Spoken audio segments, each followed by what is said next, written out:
haddaad waddadii abbaartay u soo weecatay dhankayga haddaan fahmayaa warkaaga waxaan raba siimo weyna wadiya hawli kama horayso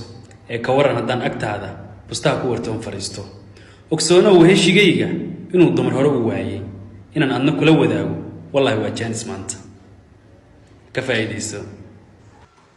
waddada aad haysa maanta rag baa horay ugu wareeray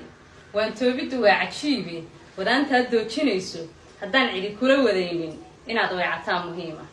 ogoobay heshigayga inuu dumar horay u waayay wallaahida aad marayso waxaan kaa idhi midhaasna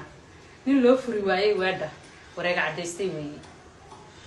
inaad wehel ii ahaato naftayda wanaag la doonto wariyaha ku raadin caynkan hubsiinuhu waa wax weyne warkaagu imuu abbaarin wadeeciyahay ka qaadan inaan keligaa ku waabshay kuwii wakhtigaad u weyday waxaad